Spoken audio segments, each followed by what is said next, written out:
Now in the Quran, Allah talks about people who spend extravagantly, and there are two words used for it.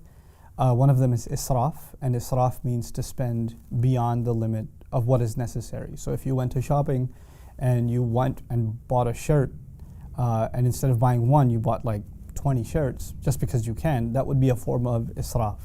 So israf is obviously, a shirt is something beneficial, you can use it, you can wear those clothes, but if you go above and beyond what is necessary, that's called israf. And israf is looked down upon in the Quran. But there's another form of spending that's far worse, which Allah calls tabdhir. And tabdhir is when you're spending on stuff that you don't actually need to begin with. It's not even a fundamental need. So you're buying it for just absolutely vain purposes. There's really no significant necessity that is being met by something that is bought using tabdhir. Now, the words for tabdhir, you could just say spending extravagantly or spending frivolously on frivolous things. The word Allah uses for that tabdhir, He describes it saying, إِنَّ الْمُبَذِّرِينَ كَانُوا إِخْوَانَ الشَّيَاطِينَ. That those who spend frivolously are declared brothers of shayateen.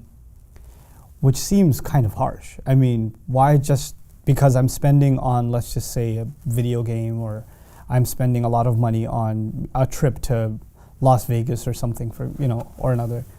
Why should that be considered me as a brother of shayateen? Not just haram, don't do it or stay away from it, but I'm now made one of the allegiance of shayateen. Why in the world would Allah say that? There are lots of reasons for that, so let's walk ourselves through these ayat little by little and try to understand. First of all, رَبُّكُمْ أَعْلَمُ بِمَا فِي نُفُوسِكُمْ إِن تَكُونُوا صَالِحِينَ. First thing Allah says, your master knows what you have deep inside yourselves if in fact you do mean well, if you're good people. فَإِنَّهُ كَانَ لِلْأَوَّابِينَ غَفُورًا. And for those people who keep coming back to Allah, He is extremely forgiving. In other words, Allah is saying, look, you're going to mess up and you're going to come back to Allah. You're going to mess up and you're going to come back to Allah. And that is something Allah expects. Allah doesn't expect you to be perfect, and He knows what you have inside of you. That's the first thing. The second thing Allah says right after that in Surah Al-Isra is وَآتِ ذَا الْقُرْبَ حَقَّهُ وَالْمِسْكِينَ وَابْنَ السَّبِيلِ وَلَا تُبَذِّرْ تَبْذِيرًا. Give the close one, the one that has closeness to you, which could be a relative, could be a family member, give to them what they deserve. آتِ ذَا الْقُرْبَ حَقَّهُ. And it's used in the singular, not ذَوِي الْقُرْبَ حُقُوقَهُم. ذَا الْقُرْبَ حَقَّهُ, which means you have to think about every single relative and what they might deserve. Like you have to think of your relatives individually because of the ayah.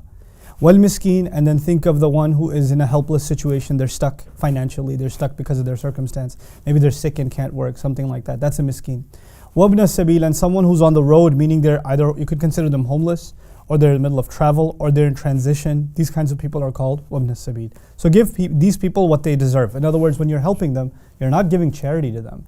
You're not doing them a favor. You're actually giving them what they deserve. And in the same ayah, He says, وَلَا تُبَذِّرْ تَبْذِيرًا.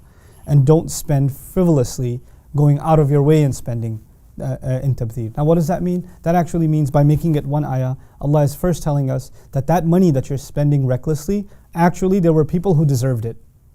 So the first crime you're doing is you're depriving people that need, and you're spending it somewhere else. Now when people need money and they're desperate, and you could have helped them but you didn't, and there are millions of us who can help, and millions of us start spending frivolously instead of helping others, and a culture of that is created. What happens on the one side? The people of need, they may resort to desperate means to try to make ends meet.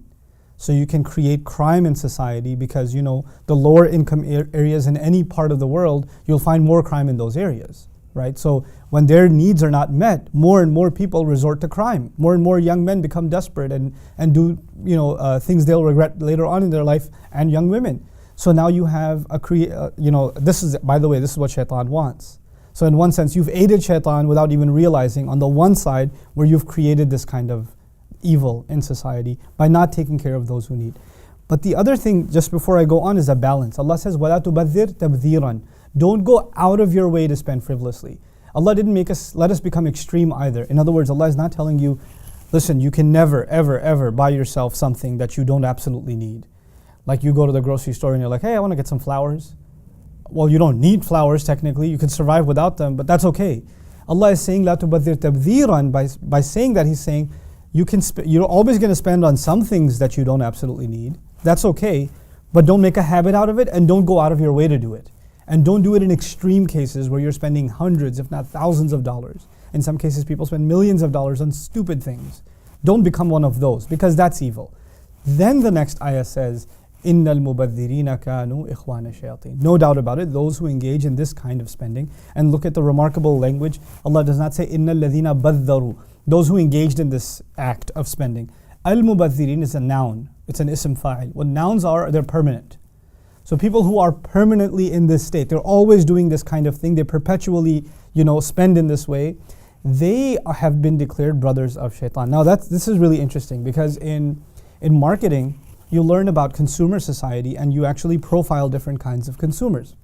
So for instance, if there are people who have millions of dollars to spend, and they are kind of bored by just spending money on a car or just spending money on, a big screen TV or whatever. Now they want to, what else can we spend money on?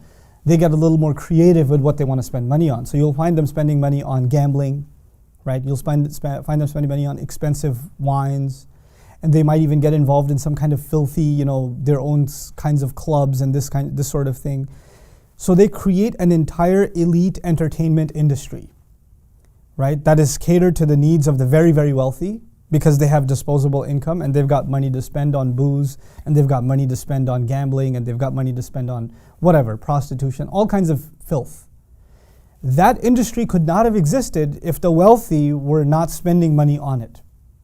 And the money has to keep coming in constantly, right? They have to be mubadhirin. They cannot do this one time, because if the wealthy, which are a very small population of any society, do that kind of spending just one time, well, think of it from a business perspective. The person who's selling them these services, he can't survive if he has a customer that comes in once or twice.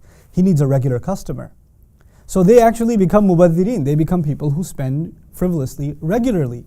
And thus they create and flourish the gambling industry and the alcohol industry and the prostitution industry, you name it. They create that entire environment, that entire scene, just by their frivolous spending. And this, we're talking about millionaires and billionaires, but this comes down a little less than that too.